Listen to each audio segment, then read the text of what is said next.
ফারাক্কা বর্ষার সময় ফারাক্কা বাঁধের গেট খোলা থাকে। আর আমাদের এখানে যে প্রভাবটা সেটা হলো নর্মাল যে বন্যাটা আমরা দেখতে পাচ্ছি এটাই কন্টিনিউ করবে। যেমন আমি একটু বলি যে আমাদের বিগত 5 দিনের আমরা যদি ওয়াটার লেভেলটা একটুখানি দেখি তাহলে আপনি বুঝতে পারবেন যে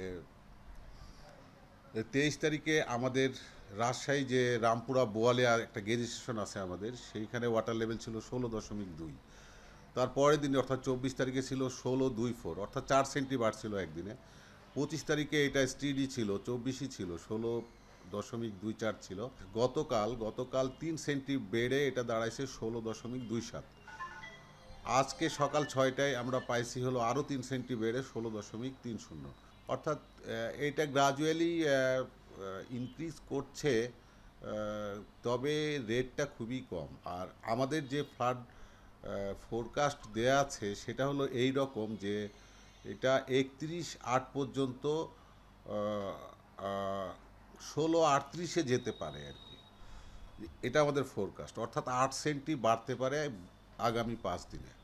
সাধারণত 5 দিনের ফোরকাস্ট আমাদের বন্যা পূর্বাভাস এবং সতর্ক কাছে যতখানি তথ্য আছে সেটা থেকে আমরা যেটা বুঝতে পারছি এবং আমাদের বিগত দিনের যেসব তথ্য উপাত্ত আছে এগুলি বিশ্লেষণ করে আমরা এইটুক বুঝতে পারছি যে এখানে অস্বাভাবিক কোনো বন্যা হবে না এবং আতঙ্কিত হওয়ার মতো কোনো ঘটনা ঘটেনি। এইটা আসলে এই যে গেট খোলা না খোলার যে বিষয়টা আপনারা উত্থাপন করেছেন, এটাতে আপনি লেভেলটা আমি কেন বললাম, 5 দিনের লেভেলটা আমি বললাম। অর্থাৎ গেট মানে যখন খোলা হবে তখন কি হবে, যদি একটা জিনিস বন্ধ রাখা হয় তারপর যদি খোলা হয় তাহলে তো অস্বাভাবিক হারেই বাড়ার কথা, কিন্তু সেটা তো এখানে হচ্ছে না। অর্থাৎ আমরা যেটা বলতে চাচ্ছি যে বর্ষার সময় গেটটা খোলা থাকে, এটাই সত্য। এবং আরেকটু কথা আমি এর সাথে অ্যাড করতে চাই যে এটা হলো ব্যারেজ, এবং ওনারা ওই যে ডাইভারশন চ্যানেলের মাধ্যমে যে পানিটা সর্বোচ্চ নিতে পারে সেটা 40,000 কিউসেক। 40,000-এর বেশি পানি ওনারা নিতে পারবে না। কাজে ফারাক্কা পয়েন্টে যে পানি আসুক ম্যাক্সিমাম 40,000 নিয়ে বাকিটা ওনারা ছেড়ে দেবেই দেবে।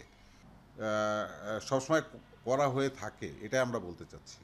পুরো প্রস্তুতি আমাদের যথেষ্টই আছে। যদি এখানে এক্সেসিভ কোনো বন্যা হয়, আমাদের কাছে প্রত্যেকটা আমাদের যে জেলা শহরগুলিতে যে বিভাগ আছে, আমরা যে কোনো ধরনের বন্যা পরিস্থিতি উদ্ভব হলে সেটা মোকাবেলা ওয়াটার বোর্ড করতে পারবে। সেই ধরনের প্রস্তুতি জনবল এবং যে যে ধরনের সামগ্রী দিয়ে আমরা ইয়ে করে থাকি, নির্মাণ সামগ্রী বা যেটাই বলেন জিও ব্যাগ বা সিনথেটিক ব্যাগ, গানি ব্যাগ, এগুলি দিয়ে আমরা ভাঙন মোকাবেলা করে থাকি, সেগুলি পর্যাপ্ত মজুত আমাদের কাছে আছে। আতঙ্কিত হওয়ার মতো কোনো ঘটনা নেই।